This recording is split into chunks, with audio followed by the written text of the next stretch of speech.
Hello नमस्कार, आपका मुकेश बैरागी 9627 channel पे बहुत बहुत स्वागत है। आज का अपना टॉपिक है हिंदी में अलंकार। ये माध्यमिक शिक्षा की बोर्ड की बुक है जो 9 से 12 तक की है। तो इसके अनुसार देखते हैं आज अलंकार। ये टॉपिक फर्स्ट ग्रेड और सेकंड ग्रेड और हिंदी के सभी स्टूडेंट्स के लिए उपयोगी है और 12th क्लास के लिए भी उपयोगी है। तो पढ़ते अलंकार, बहुत ही इंपॉर्टेंट टॉपिक है, सभी भर्ती परीक्षाओं के लिए भी उपयोगी है ये।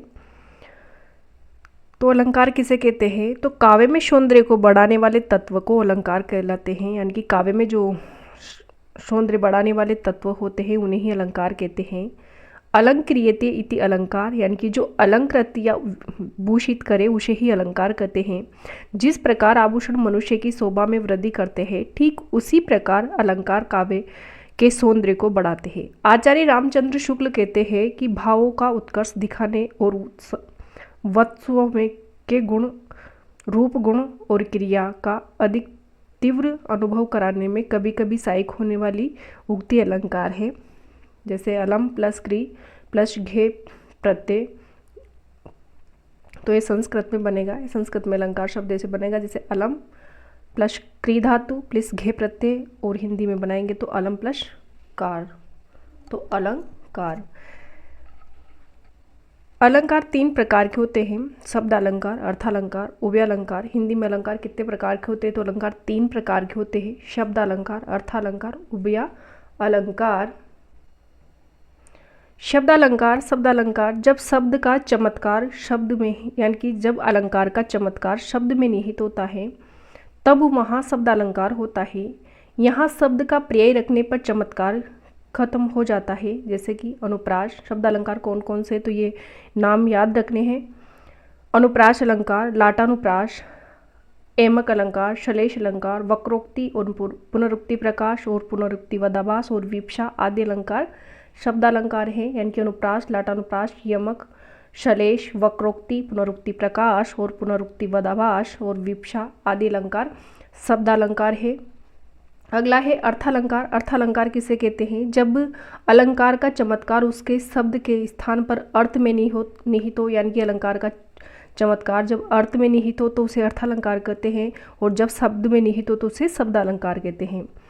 अर्थ में निहित हो तो वहाँ कौन सा अलंकार होता है? अर्थालंकार होता है। यहाँ पर्यायवाची शब्द रखने पर चमत्कार बना रहता है। जैसे उपमा, रूपक, उत्प्रेक्षा, उदाहरण और विरोधाभास आदि अलंकार अर्थालंकार है। तो अर्थालंकार कौन कौन से? एक बार दोबारा देख लो। उपमा, रूपक, उत्प्रेक्षा, उदाहरण, विरोधाभास आदि अलंकार अर्थालंकार है। ये सभी अलंकार फर्स्ट ग्रेड के सिलेबस में भी है, सेकंड ग्रेड में भी है। उपमा अलंकार, रूपक अलंकार, उत्प्रेक्षा, उदाहरण, विरोधाभास आदि अलंकार अर्थालंकार है। अगले है उभयालंकार। उभयालंकार जब अलंकार का चमत्कार उसके शब्द और अर्थ दोनों में पाया जाए तो वहाँ उभयालंकार होता है। श्लेष अलंकार उभयालंकार की श्रेणी में आता है। श्लेष अलंकार किस में आता है? तो उभयालंकार की श्रेणी में आता है। शब्द के आधार पर शब्द श्लेष तथा अर्थ के आधार पर अर्थ श्लेष, यानी कि श्लेष 2 प्रकार का होता है, एक तो शब्द श्लेष और एक अर्थ श्लेष। सबसे पहले देखते हैं अनुप्रास अलंकार, यानी कि अनुप्रास अलंकार जब वाक्य में वर्णों की आवर्ती 1 से अधिक बार हो तो वहाँ अनुप्रास अलंकार होता है। यानी कि वर्णों की आवर्ती 1 से अधिक बार हो तो वहाँ कौन सा अलंकार होता है? अनुप्रास अलंकार होता है।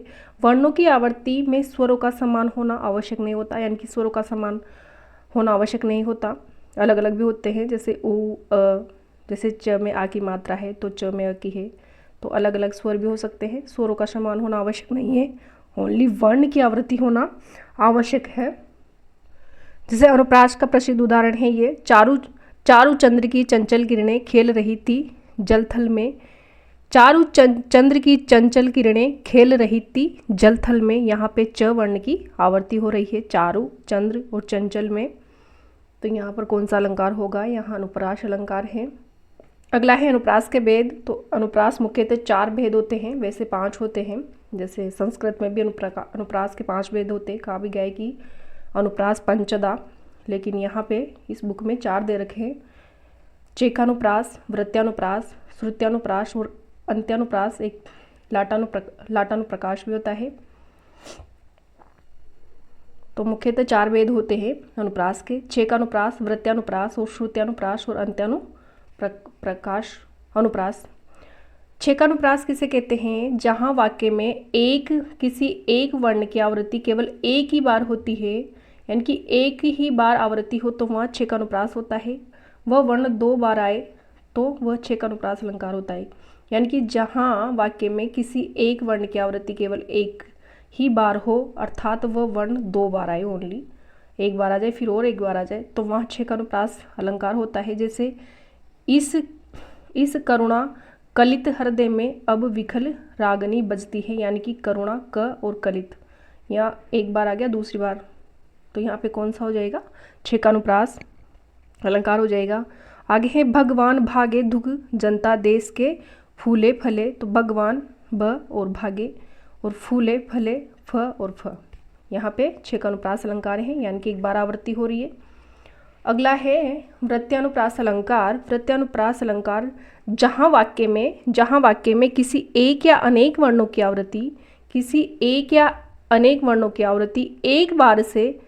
एक से अधिक बार हो तो वहाँ वृत्त्यानुप्रास अलंकार होते हैं। यानी कि एक वर्ण की आवृत्ति अनेक बार हो या अधिक बार हो तो वहाँ तो वृत्त्यानुप्रास होता है, और एक बार ही आवृत्ति हो वहाँ छेकानुप्रास अलंकार होता है। जैसे तरनी तनुजा तट तमाल तरवर बहुछाए, तो यहाँ पे त वर्ण की आवृत्ति बार बार हो रही है। जैसे तरनी तनुजा तट तमाल तरवर बहुछाए, तो त वर्ण की आवृत्ति यहाँ पर लगातार अधिक बार हो रही है, तो यहाँ कौन सा अलंकार होगा? वृत्त्यानुप्रास अलंकार होगा। अगला है जद भी सुजाति सुलोचनी सुबरन सरस सुव्रत, यहाँ पर स वर्ण की आवृत्ति बार बार हो रही है, एक से अधिक बार हो रही है, अनेक बार हो रही है, तो यहाँ वृत्त्यानुप्रास होगा। यानी कि एक वर्ण की आवृत्ति अनेक बार हो या फिर अधिक बार हो तो वहाँ कौन सा अलंकार होता है? वृत्त्यानुप्रास होता है। और एक वर्ण की आवृत्ति केवल एक बार या मतलब 2 बार है एक वर्ण, तो वहाँ पर छेकानुप्रास अलंकार होता है। अगला उदाहरण है भूषण बिनु न रजाई कविता वनिता मीत, यानी कि यहाँ त वर्ण की आवृत्ति बार बार हो रही है, 3 बार हो रही है, जैसे त कविता वनिता मीत। अगला अलंकार है श्रुत्यानुप्रास अलंकार।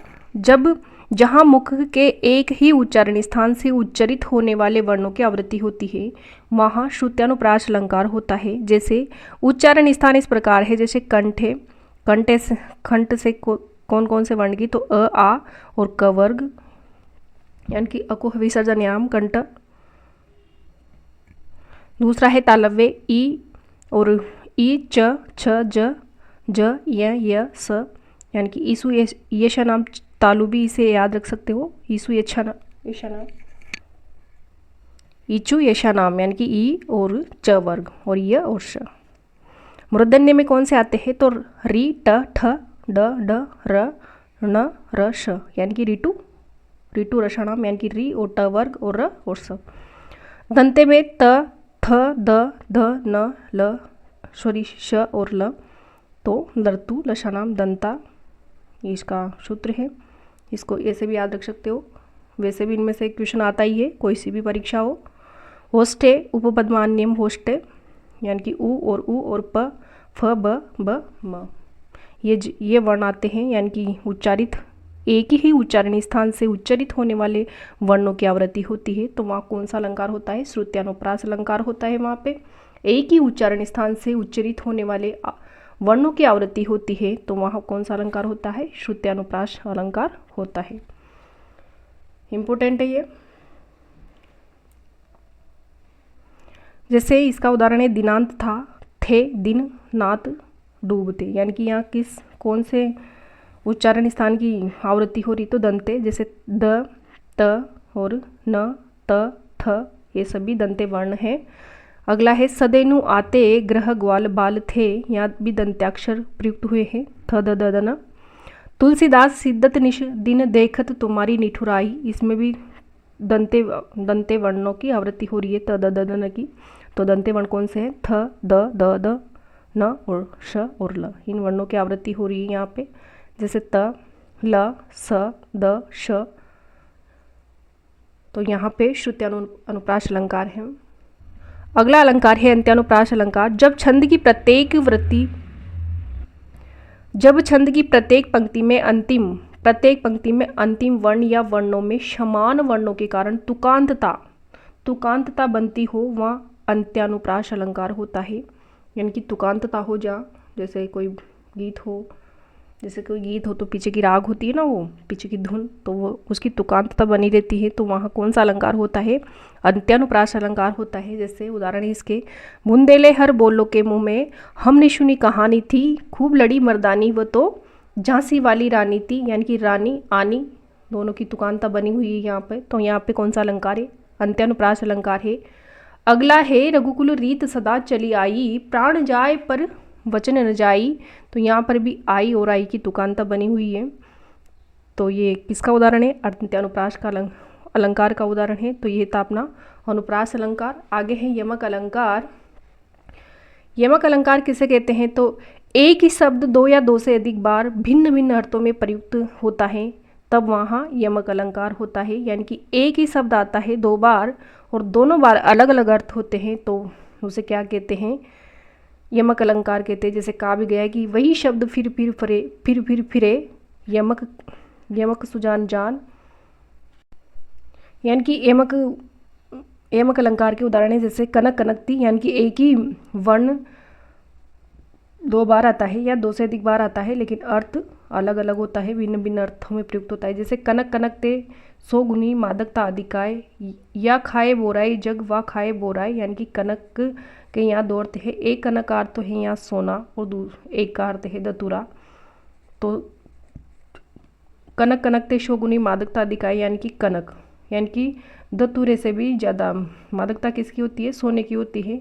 या खाए बोराई जग, उस मतलब दतुरे को तो एक बार में खाने से ही नशा आता है, लेकिन सोने को तो बार बार, सोने को धारण करने से तो सोने का नशा ज़्यादा होता है, यानी कि धन का नशा ज़्यादा भारी बताया गया है यहाँ पे दतुरे से। तो कनक कनकते सोगुनी, या कनक का एक का अर्थ होता है दतुरा, एक का अर्थ होता है सोना। तो एक ही शब्द है, उसके दो अर्थ है भिन्न भिन्न, तो वहाँ कौन सा अलंकार होगा?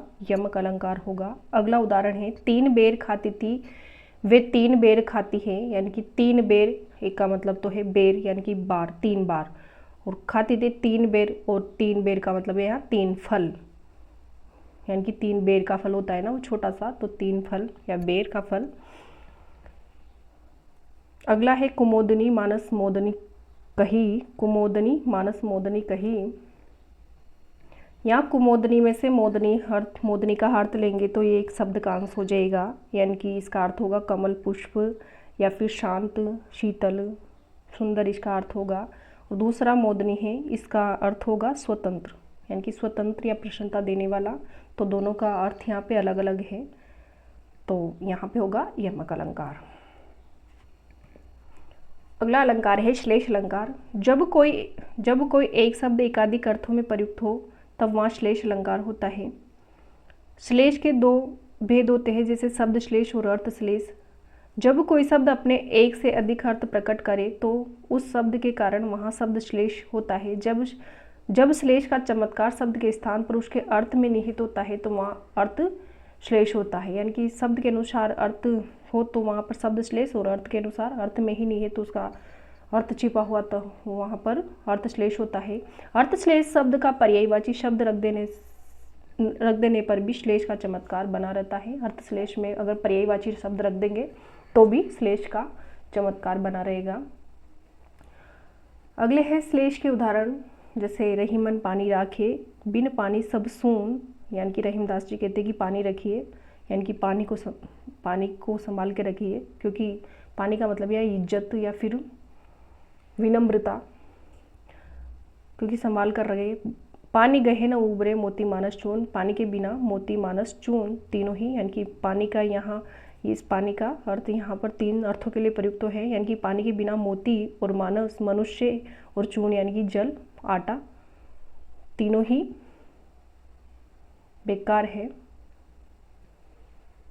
तो यहाँ पर एक ही शब्द के तीन अर्थ हैं, यानी कि एक ही शब्द के जहाँ अलग अर्थ हो, दो शब्द आए एक जैसे हो और अर्थ अलग अलग हो, तो वहाँ तो होता है यमक अलंकार। लेकिन एक ही शब्द आए और अर्थ अलग अलग हो तो वहाँ होता है श्लेष अलंकार। जैसे यहाँ पानी का अर्थ है चमक, इज्जत और जल। किसके अर्थ में? चमक मोती के अर्थ में तो इसका अर्थ है चमक, और मनुष्य के अर्थ में है इज्जत, और चून के अर्थ में है जल। अगला उदाहरण है श्लेष का। अझो तरियोना ही रहियो, श्रुति सेवत इक अंग, नाक भास बेस री लइयो, बसी मुकुतन के संग। यहाँ तरियोना यानी कि तरियोना एक कान का आभूषण है, और तरियो प्लस ना का अर्थ होगा जो बहुसागर से पार नहीं हुआ। यानी कि तरियोना शब्द के दो अर्थ है, एक तो है कान का आभूषण और दूसरा है जो बहुसागर से पार नहीं हुआ। श्रुति सेवत इकंग, श्रुति के भी यहाँ दो अर्थ हैं। श्रुति शब्द के दो अर्थ है, एक तो वेद है और दूसरा है कान। नाक बास बेसरी लइयो, बसी मुक्तन के संग, यानी कि नाक शब्द स्वर और नासिका को दर्शाता है। नाक के भी दो अर्थ हैं। बेसरी नीच प्राणी और नाक का आभूषण तथा मुक्तन शब्द मुक्त पुरुष और मोती, ये दो अर्थ लेता है। यानी कि यहाँ मुक्तन के भी दो अर्थ हैं, बेसरी के, नाक के और श्रुति के और तरियोना के, इन सभी के दो दो अर्थ हैं। एक शब्द के दो अर्थ हैं, तो यहाँ होगा श्लेष। अगला है नर की अरु नल नीर की गति एक करी झोय, जेथो नीचो हवे चले ते तो ऊंचो होय। नर की अरु नल नीर की गति एक करी झोय, जेथो नीचे चले ते तो ऊंचो होय। यानी कि यहाँ प्रयुक्त ऊंचो शब्द ऊंचाई या महानता को दर्शाता है। यानी कि इसका अर्थ यहाँ पे ऊंचो या ऊंचाई है, और फिर महानता, यानी कि एक शब्द के दो अर्थ हैं। यहाँ नीचे का अर्थ मतलब नीचा है, और विनम्रता है, दो अर्थ हैं यहाँ पर नीचों का भी और ऊंचों का भी। यानी कि नल की अरु नल नीर की, नल की गति एक जैसी होती है, जैसे नल को जितना चलाएंगे, जैसे नीचे आएगा तो जल ऊपर आ जाएगा, यानी कि जितना नीचे हो जाएगा उतना ही ऊपर चला जाएगा। तो ये थे श्लेष अलंकार के उदाहरण। अगला अलंकार है उपमा अलंकार। उपमा अलंकार जब किन्हीं ही दो वस्तुओं में रंग, रूप, गुण और क्रिया और शोभा आदि के कारण समता प्रदर्शित की जाती है, तो वहाँ यानी कि समानता बताई जाए, वहाँ कौन सा अलंकार होता है? वहाँ उपमा अलंकार होता है। जो दो वस्तुओं में रंग, रूप, गुण और क्रिया के स्वभाव से, रंग, रूप और क्रिया और स्वभाव आदि से समता प्रदर्शित की जाए, वहाँ कौन सा अलंकार होता है? वहाँ उपमा अलंकार होता है। उपमा के अंग है 4 उपमेय। तो उपमेय किसे कहते हैं? जिसकी तुलना की जाए वर्णित वस्तु, यानी कि जिसकी तुलना की जाए उसे क्या कहते हैं? उपमेय कहते हैं। उपमान जिससे तुलना की जाए अर्थात जिससे उपमा की जाए उसे उपमान कहते हैं। समतावाचक शब्द किसे कहते हैं? जिन शब्दों से समता दर्शाई जाए, जैसे सा, शी, से, सरिशी, सम, समान आदि शब्द समतावाचक शब्द है। साधारण गुण धर्म जिस समान गुण के कारण तुलना की जाए, जैसे सुंदरता आदि। तो ये उपमा की 4 अंग है, और उपमा को पहचाना भी जा सकता है। इसमें सा, शी, से, शम, सा, शी, से, शम, सरिशी, सम, समान आदि शब्द आते हैं। तो इन शब्दों के द्वारा उपमा अलंकार को पहचाना जा सकता है। इस उपमा के 3 भेद है, जैसे पूर्णोपमा, लुप्तोपमा और मालोपमा। पूर्णोपमा, लुप्तोपमा और मालोपमा। उपमेय किसे कहते हैं? ये आपको याद रखना है, उपमेय और उपमान। जैसे उपमेय किसे कहते हैं तो मैं उदाहरण के अनुसार बताती हूँ। जैसे मुख चंद्रमा के समान है, तो यहाँ मुख चंद्रमा के समान है, किसके समान है? चंद्रमा के। तो जिससे तुलना की जाए वो तो होता है उपमान, और जिसकी तुलना की जाए वो होता है उपमेय। तो यहाँ मुख उपमेय है और चंद्रमा यानी कि चंद्रमा उपमान है।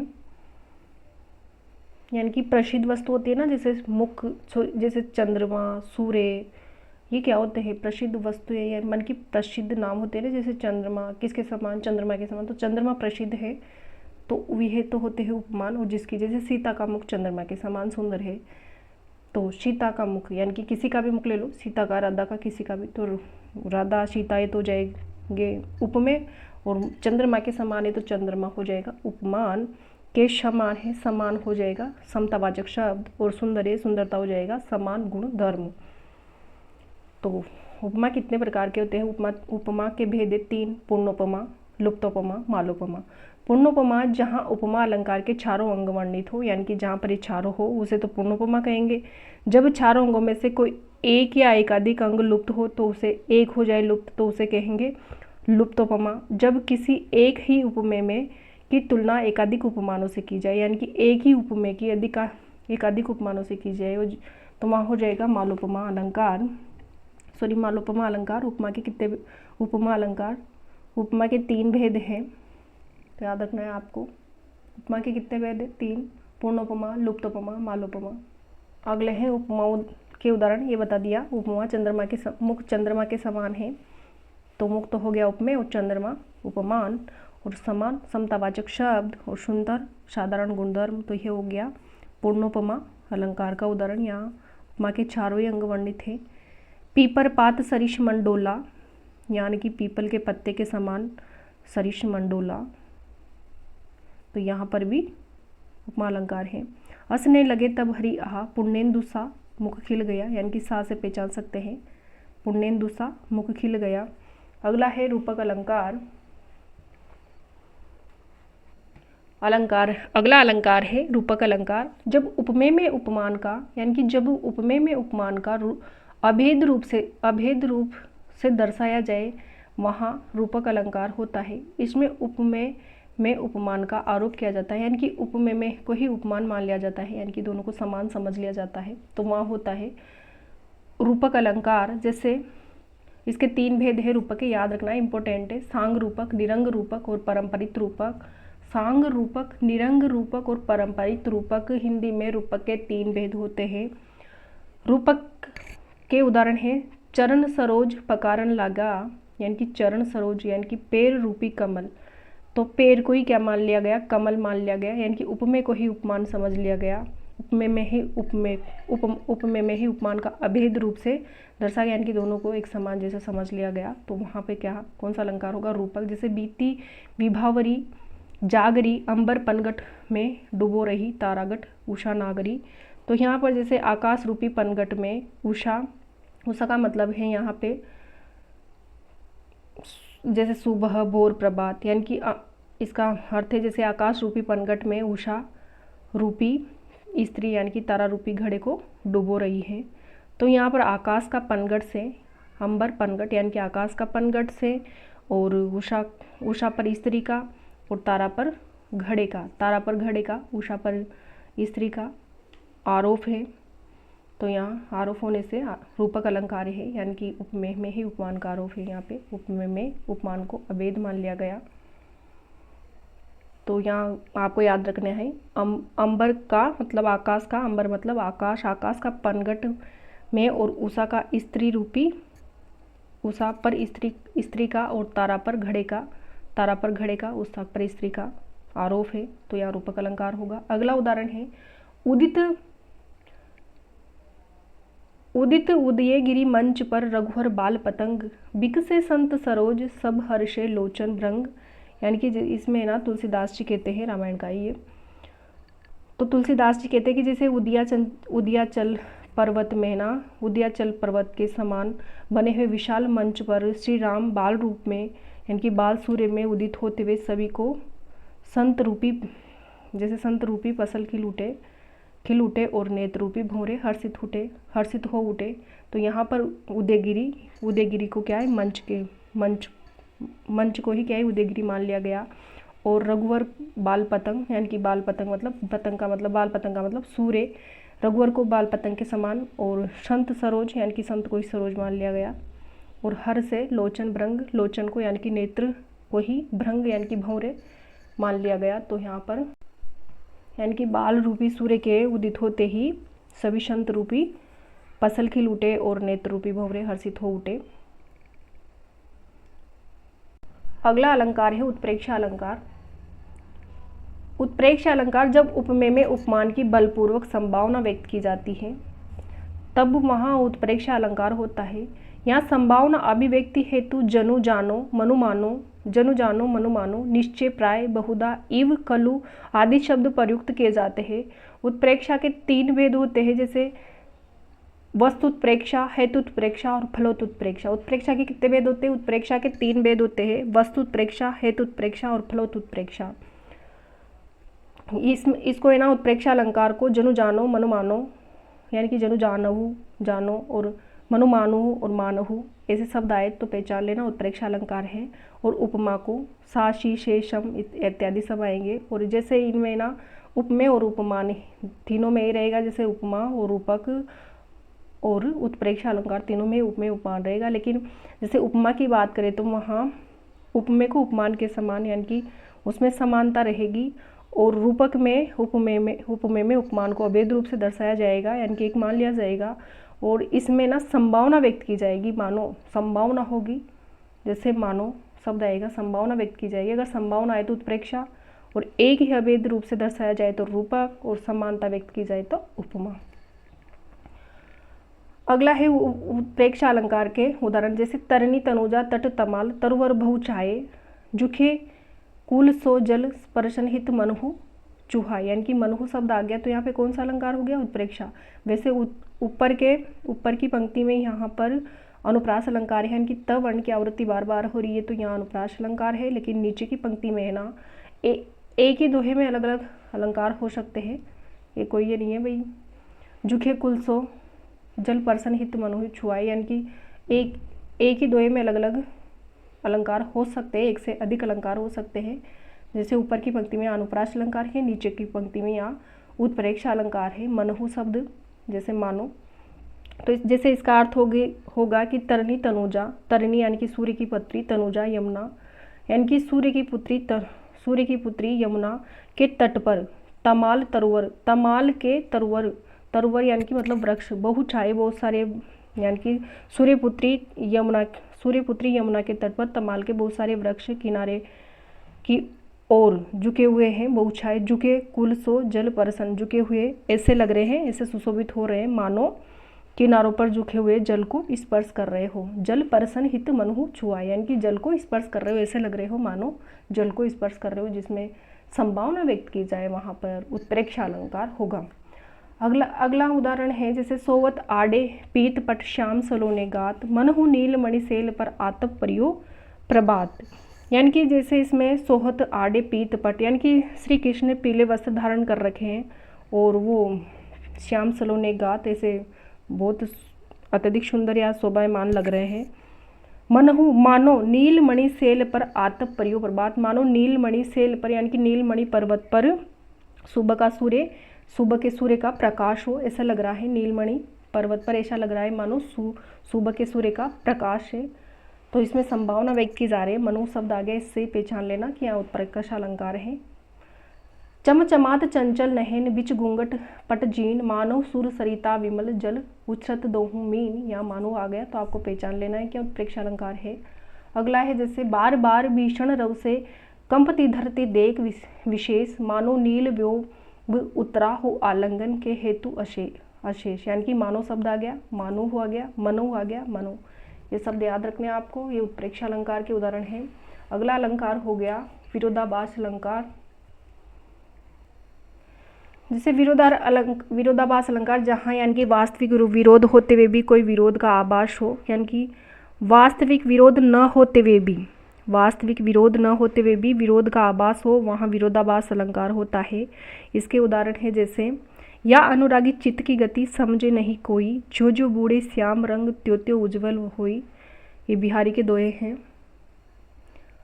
या अनुरागी चित्त की यानी कि जैसे मनुष्य के अनुराग यानी कि प्रेम की गति को यानी कि हृदय की वास्तविक गति को, वह स्थिति को समझे नहीं कोई समझ पाना मुश्किल है। जैसे जैसे यानी कि जो जैसे जैसे बूढ़े श्याम रंग, जैसे जैसे ये श्याम रंग यानी कि कृष्ण की भक्ति में डूब जाता है, लीन हो जाता है, तो त्यो त्यो उज्ज्वल होए, वैसे ही उज्ज्वल से भी और उज्ज्वल होता जाता है। तो यहाँ विरोध न होते भी विरोध दिखाई दे रहा है, यानी कि श्याम रंग का उज्ज्वलता का विरोधाभास अलंकार है यहाँ पे। अगला है तंत्रीनाद कवित रस सरस राग रतिरंग अन बूढ़े बूढ़े तरे जे बूढ़े सब अंग, तंत्रीनाथ कवित रस सरस राग रतिरंग अन बूढ़े बूढ़े तरे जे बूढ़े सब अंग, यानी कि जो तंत्रीनाद का अर्थ है यहाँ पर वीणा आदि वाद्य यंत्रों से है, यानी कि वीणा आदि वाद्य के स्वर या काव्य आदि ललित कलाओं की रसानुभूति से है ना, रस सरस राग रतिरंग रसानुभूति तथा प्रेम रस में जो व्यक्ति डूब गए हैं वे संसार सागर को पार कर सकते हैं। अन बूढ़े बूढ़े तरे जे बूढ़े सब अंग, यानी कि वे संसार सागर से पार कर सकते हैं, और जो नहीं डूबे वही संसार सागर में फंसकर ही रह जाते हैं, यानी कि तंत्रीनाद का यहाँ पर विरोध यहाँ यानी कि विरोध न होते हुए भी यहाँ विरोध बताया जा रहा है, यहाँ कोई विरोध नहीं है, तो भी विरोध का आभास मात्र हो रहा है यहाँ। तो यहाँ कौन सा अलंकार होगा? विरोधाभास अलंकार होगा। तो अगला अलंकार है अगला अलंकार है उदाहरण अलंकार, यानी कि उदाहरण अलंकार। एक बात कहकर उसकी पुष्टि हेतु दूसरा समान कथन कहा जाए। एक बात कहकर उसकी पुष्टि हेतु दूसरा समान कथन कहा जाए, वहाँ उदाहरण अलंकार होता है। इस अलंकार में ज्यों जिमी जैसे यथा आदि वाचक समानता दर्शाने हेतु शब्द प्रयुक्त होते हैं। तो वहाँ उदाहरण है, जैसे कि उदाहरण के रूप में कहा जाता है ना, तो वही उदाहरण अलंकार है। जैसे जो पावे अति उच्च पद ताको पतन निदान, जो तपी तपी मध्यान्ह लो अस्त होत है निदान, यानी कि जो अत्यधिक उच्चा पद पादा है उनका पतन निदान, पतन संभव मतलब निश्चय है। जैसे कि तपी तपी मध्यान्ह लो, यानी कि जैसे दिन के दोपहर में सूर्य अधिक तपता है, और अस्त होत है बान, यानी कि शाम के समय में अस्त हो जाता है। तो यानी कि जो अधिक ऊंचा पद पादा है तो उसका पतन निश्चय ही है। तो यहाँ पर है ना, जैसे ज्यों जिमी जैसे यथा का अर्थ यथा समानता दर्शाने वाले शब्द प्रयुक्त होते हैं। तो वहाँ उदाहरण अलंकार, यहाँ उदाहरण देके समझाया गया है, उदाहरण अलंकार है। यानी कि एक बात कहकर उसकी पुष्टि तो दूसरा समान कथन कहा जाए, यानी कि ये बात जैसे जो पावे अति उच्च पद ताको पतन निदान, इसके लिए दूसरी बात कही गई है, जो तपी तपी मध्यान्ह लो अस्त होत भेबान। तो यहाँ पर उदाहरण अलंकार है। अगला उदाहरण है उदाहरण अलंकार का। नीकी पे फीकी लगे बिनु अवसर की बात, जैसे वर्णत युद्ध में नहीं श्रृंगार स्वाद। नीकी पे फीकी लगे बिनु अवसर की बात, यानी कि बिना अवसर की कोई बात नहीं करनी चाहिए। बिना अवसर के अगर कोई बात की जाती है बिना व्यर्थ की, तो वो फीकी लगती है। जैसे वर्णत युद्ध में नहीं श्रृंगार स्वाद, यानी कि जैसे युद्ध हो रहा हो, युद्ध की बात हो रही हो और युद्ध हो रहा हो, तो वहाँ श्रृंगार की बातें अच्छी नहीं लगती है। तो यहाँ उदाहरण देके समझाया गया है। तो यहाँ उदाहरण अलंकार है। तो ये था अपना अलंकार का टॉपिक, ये माध्यमिक शिक्षा बोर्ड की बुक के अनुसार है। तो ये टॉपिक सभी हिंदी के सभी स्टूडेंट्स के लिए उपयोगी है, और फर्स्ट ग्रेड के सेकंड ग्रेड के लिए बहुत ही उपयोगी टॉपिक है अलंकार। यहाँ से एक ना एक क्वेश्चन मिलेगा आपको। तो वीडियो देखने के लिए आपको बहुत बहुत धन्यवाद। चैनल को सब्सक्राइब कीजिए, वीडियो को लाइक एंड शेयर कीजिए। Thank you.